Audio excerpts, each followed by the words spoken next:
প্রিয় শিক্ষার্থীবৃন্দ, আশা করি তোমরা সবাই ভালো আছো। আজকের ক্লাসে আমি তোমাদের সামনে হাজির হয়েছি পদার্থবিজ্ঞান দ্বিতীয় পত্র স্থিরতড়িৎ অধ্যায়ের তড়িৎ বিভব বিষয়টা নিয়ে। আজকে আমি তোমাদের সাথে তড়িৎ বিভব নিয়ে আলোচনা করব। তো চলো আমরা পাঠে চলে যাই। তো প্রথমে আমরা আলোচনা করি যে তড়িৎ বিভব কি। ঠিক আছে, তড়িৎ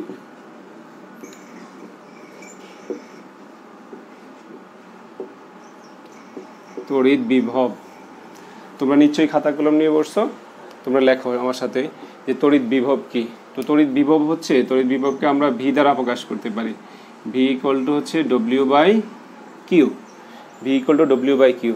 তো আমরা আগের অধ্যায়ে তড়িৎ ক্ষেত্র নিয়ে একটু আলোচনা করেছিলাম যে তড়িৎ ক্ষেত্র আসলে কি। তো আমরা তখন তোমাদের নিশ্চয়ই মনে আছে, আমরা বলছিলাম যে কোনো একটা ধনাত্মক আধান তার চারপাশ বা ধনাত্মক আধান তার চারপাশে যে অঞ্চল পর্যন্ত একটা কি করবে, অন্য কোনো আধানকে আকর্ষণ বা বিকর্ষণ করতে পারবে, সেই ক্ষেত্রটাকে আমরা বলছি তড়িৎ ক্ষেত্র। তাহলে এটা আমরা ধরলাম একটা বিশাল আকৃতির তড়িৎ ক্ষেত্র। তো এখন বলছে এই তড়িৎ ক্ষেত্রের মধ্যে যদি আমি দেখো বাইরে একটা কি আছে, ধনাত্মক একক ধনাত্মক আধান, ক্ষুদ্র আধান বা বিন্দু আধান। এখন এই একক ধনাত্মক আধানকে যদি আমি তড়িৎ ক্ষেত্রের মধ্যে আনতে গেলে আমাকে কি করতে হবে, কাজ করতে হবে। তোমরা তো আগের ক্লাসে তোমরা দেখেছো যে এই ধনাত্মক চার্জ পরস্পরকে কি করে, বিকর্ষণ করে। তার ধনাত্মক চার্জ যদি পরস্পরকে বিকর্ষণ করে, তাহলে বিকর্ষণের বিরুদ্ধে আমাকে কি করতে হবে, বল প্রয়োগ করে কাজ করতে হবে। তো এখানে এই কথাটাই বলছে যে কোনো একক ধনাত্মক আধানকে, দেখো কোনো একক ধনাত্মক আধানকে তড়িৎ ক্ষেত্রের কোনো বিন্দুতে আনতে যে পরিমাণ কাজ করতে হয়, এটাকে বলা হয় তড়িৎ বিভব। তাহলে এখন দেখো এটার একক হচ্ছে কত, জুল, এটার একক হচ্ছে কুলম। তাহলে 1 জুল পার কুলম। তো 1 জুল পার কুলম হচ্ছে কত, 1 ভোল্ট। তাহলে এই যে বিভব, তড়িৎ বিভবের একক কি, বিভব একক হচ্ছে ভোল্ট। তাহলে দেখো এখন তাহলে বিভবের সমীকরণটা আমরা এটা পেলাম। এখন আসো, তো বিভব কি আমরা জানলাম। তাহলে বিভব কি রাশি, বিভব হচ্ছে একটা স্কেলার রাশি। বিভব স্কেলার রাশি, ঠিক আছে। তো এখন আসো যে তড়িৎ, এখন দেখো তো তড়িৎ বিভব এবং প্রাবল্যের মধ্যে একটা সম্পর্ক আছে। তো আমরা প্রথমে জেনে নিই যে বিভব এবং প্রাবল্যের মধ্যে কি সম্পর্কটা হতে পারে। তাহলে আমরা তড়িৎ বিভব এবং প্রাবল্যের সম্পর্ক,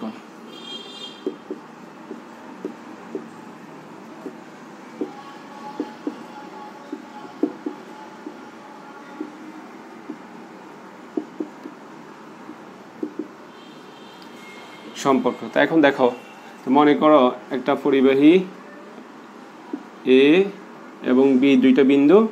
তাহলে এ বিন্দুর বিভব ধরি আমরা যে ভি এ, আর বি বিন্দুর বিভব কত, ভি বি। ঠিক আছে, এ বিন্দুর বিভব ভি এ, বি বিন্দুর বিভব ভি বি।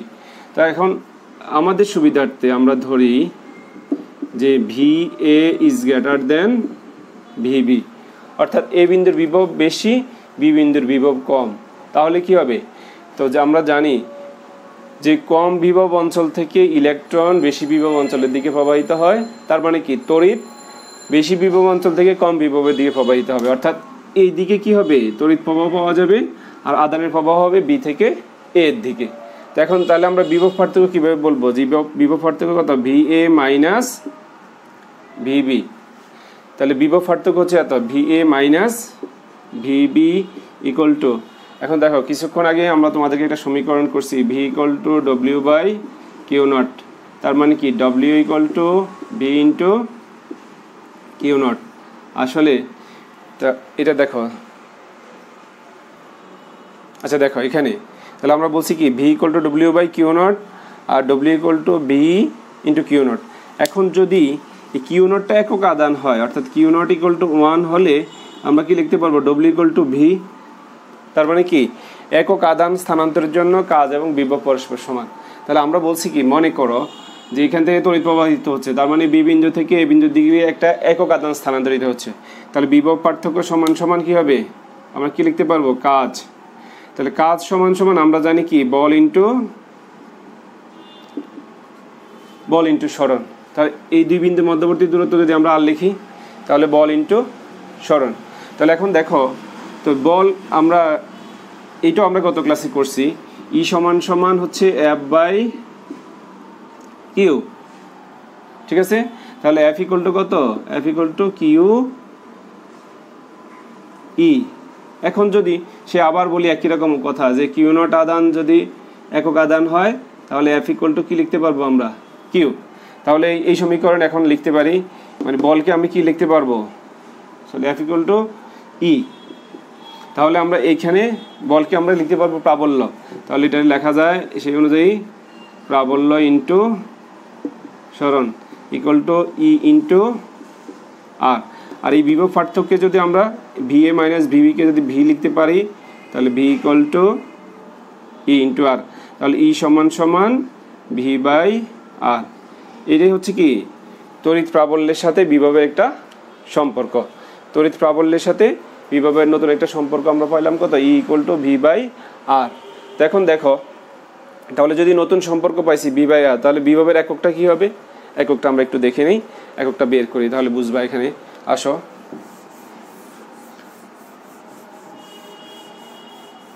তাহলে করি।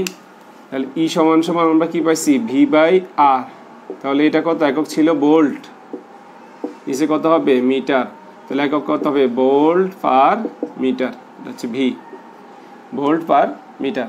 তাহলে তড়িৎ প্রাবল্যের আমরা নতুন একটা একক পাইলাম, সেটা হচ্ছে কত ভোল্ট পার মিটার। আর আগে একটা একক আমরা বের করছিলাম তড়িৎ প্রাবল্যের নিউটন পার কুলম্ব, তাহলে দুইটা একক সমান হবে, ঠিক আছে। তো এখন আসো আমরা তড়িৎ বিভবের সমীকরণটা প্রতিপাদন করব, তড়িৎ বিভবের সমীকরণটা প্রতিপাদন করে দেখি একটু।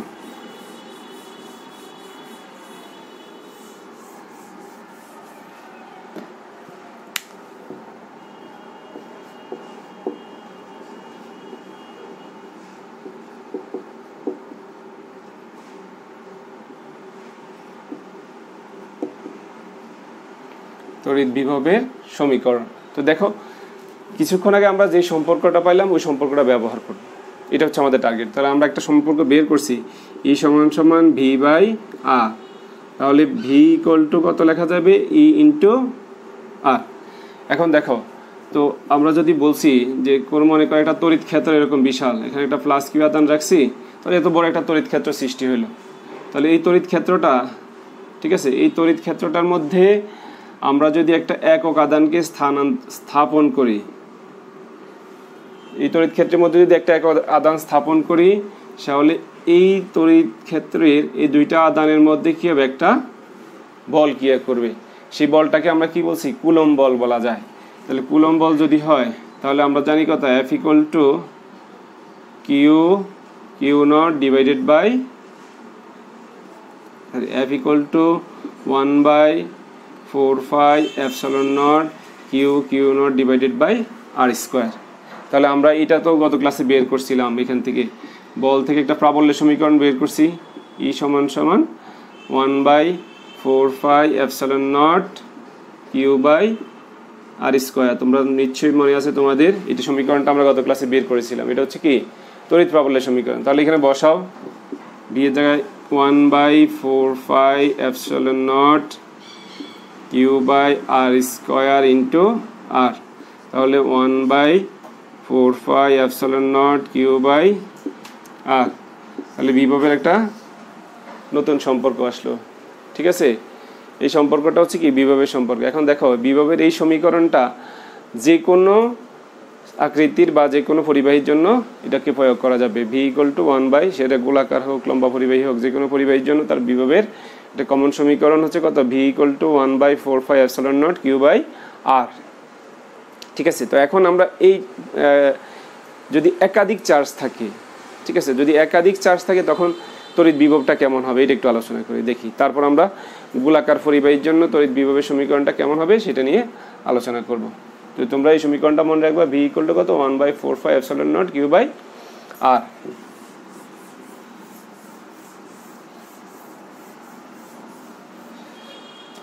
তো এখন আসো মনে করো ঠিক একটা বর্গক্ষেত্র, এখানে একটা Q1 আদান আছে, Q2 Q3 Q4, ঠিক আছে, চারটে আধান, একটা হচ্ছে Q1 Q2 Q3 Q4, চারটে আধান আছে। আধানগুলোর মধ্যবর্তী দূরত্ব কত? প্রত্যেকটা বাহু, যেহেতু বর্গক্ষেত্র, বাহুর দূরত্ব হচ্ছে সমান। আচ্ছা, বাহুর দূরত্ব সমান, আমার দরকার এটা দরকার নেই, আমরা বের করব মনে করো এ ও বিন্দু। তাহলে আমরা যদি বলি যে ও বিন্দুতে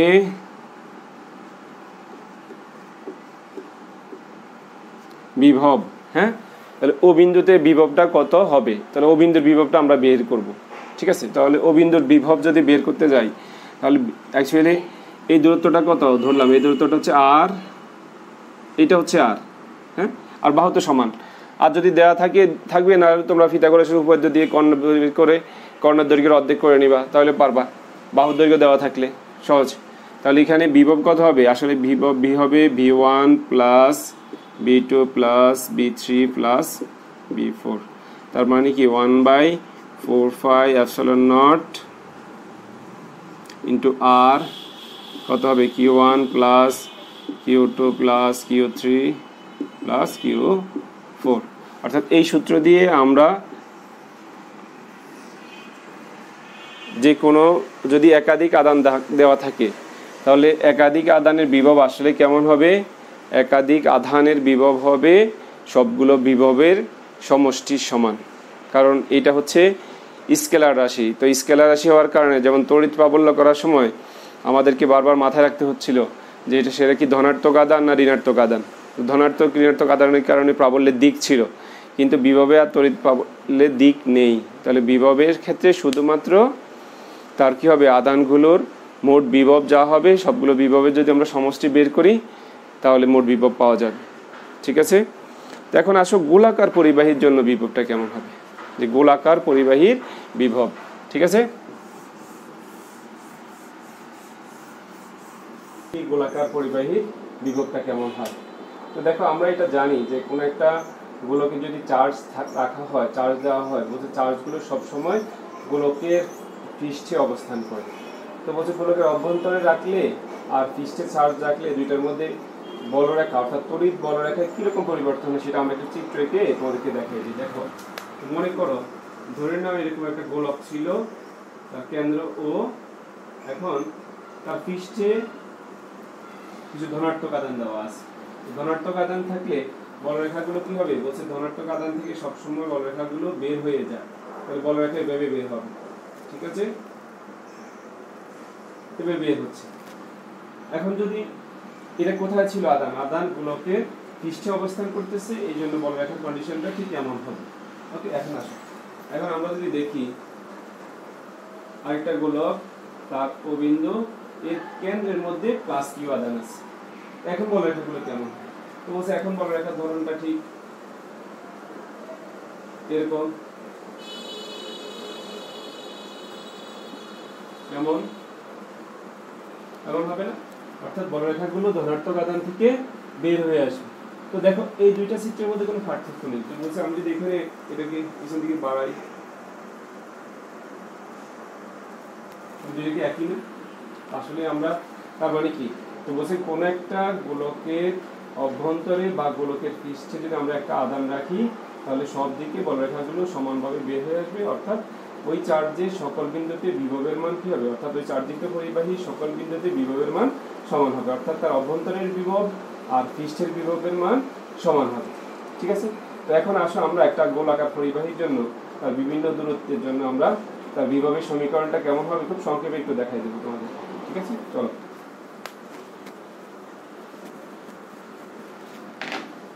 এখন দেখো, মনে করো একটা গোলক, একটা গোলক দেওয়া আছে, গোলকের কেন্দ্র হচ্ছে ও, কেন্দ্র থেকে বহিষ্ঠ একটা বিন্দু হচ্ছে পি বিন্দু, আর কেন্দ্র থেকে অর্থাৎ ও থেকে পি বিন্দু দূরত্ব হচ্ছে আর। ঠিক আছে, এখন দেখো গোলকের পৃষ্ঠের বিন্দু হচ্ছে কত? কিউ, তাহলে কেন্দ্র থেকে পৃষ্ঠের দূরত্ব হচ্ছে কত? ক্যাপিটাল আর, ব্যাসার্ধ।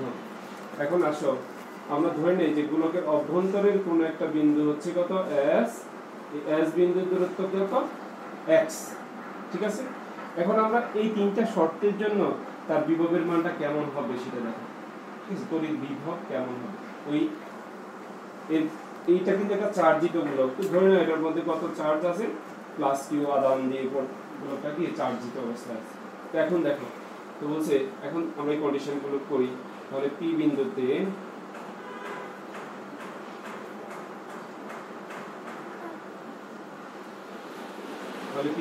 বিভব কত আসবে? বিভব ভি ইকুয়াল টু হচ্ছে, দেখো V equal to 1/4 epsilon not Q by R, ঠিক আছে।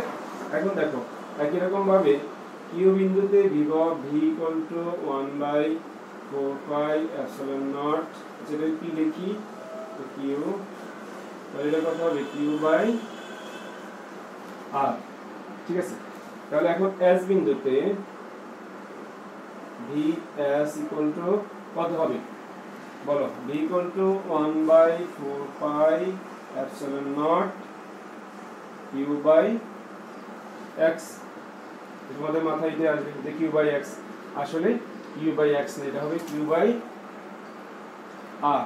কারণ আমরা বললাম কিছুক্ষণ আগেই যে একটা গোলক যদি আমরা চিন্তা করি, তো বলছে গোলকের অভ্যন্তরে যে কোনো বিন্দুর বিভব তার পৃষ্ঠের বিভবের সমান। এই জন্য যখনই তোমাকে শর্ত দেওয়া হয় এরকম যে গোলকের অভ্যন্তরে কোনো বিন্দুর বিভব বের করো, তো তোমরা কি করবা? গোলকের পৃষ্ঠের বিভব বের করবা ভি ইকুয়াল টু।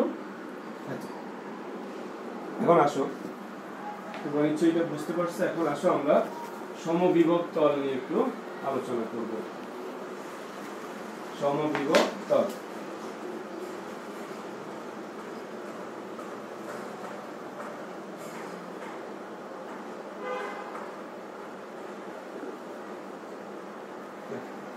সমবিভব তল আসলে কি বলছে? কোনো চার্জিত পরিবাহী যদি সকল বিন্দুতে বিভবের মান সমান হয়, তাহলে এই সকল চার্জিত পরিবাহীগুলোকে আমরা কি বলবো? সমবিভব। তার ওই চার্জিত পরিবাহীর পৃষ্ঠ হচ্ছে সমবিভব তল। বলছে এই কারণে আমরা পৃথিবীকে একটা সমবিভব তল বলতে পারি, কারণ পৃথিবী এক বিন্দু থেকে অন্য বিন্দুতে চার্জ স্থানান্তর করলে আমাদের কোনো কাজ করতে হয় না। অর্থাৎ পৃথিবী একটা বিশাল একটি চার্জ ক্ষেত্র, এটাতে চার্জ দেওয়া বা পৃথিবীতে কিছু চার্জ নিলে বা পৃথিবীতে কিছু চার্জ দিলে তার বিভবের কোনো কি হয় না? পরিবর্তন হয় না। তো দেখো বিভবের পরিবর্তন হয় না, এই কথাটা আমি বললাম। তার মানে কি, আমরা আসলে যেটা পরিমাপ করি, আমরা আসলে বিভব পরিমাপ করতে পারি না। আমরা পরিমাপ করতে পারি যে কোনো দুইটা বিন্দুর মধ্যে বিভব পার্থক্য। তো দেখো কিভাবে, আমরা কিন্তু দেখাইছিলাম যে V equal to W by Q, তাহলে ডব্লিউ ইকুয়াল টু কাজ equal to V into R. এখন যদি তুমি এই দুইটা বিন্দুর কোন শর্ত নেও, মনে করো এই বিন্দু কত ভি এ, এই বিন্দু বিভব ভি বি, আমরা কিছুক্ষণ আগে এটা দেখাইছিলাম তোমাদেরকে। এই মধ্যবর্তী দূরত্ব কত আর। এখন দেখো তাহলে এই বিভব পার্থক্য কত হবে? V A minus V B, এটা হচ্ছে কিউ। তাহলে V A minus V B into হচ্ছে কত? কিউ। এখন দেখো, তো যদি দুইটা বিন্দুর মধ্যে বিভব পার্থক্য থাকে তাহলে এর একটা মান থাকবে, আর যদি বিভব পার্থক্য না থাকে তাহলে এটা কত হবে? 0 ইনটু কিউ ইকুয়াল টু 0। অর্থাৎ আমরা কি বলতে পারবো যে সমবিভব তলের এক বিন্দু থেকে অন্য বিন্দুতে চার্জ স্থানান্তর করতে কোনো কাজ হয় না, কারণ সমবিভব তলে সকল বিন্দুর বিভবের মান কি হয়? সমান হয়। তো সুপ্রিয় শিক্ষার্থীবৃন্দ, আজকের ক্লাস এ পর্যন্তই। তোমরা সবাই ভালো থাকো, তোমাদের সবাইকে ধন্যবাদ।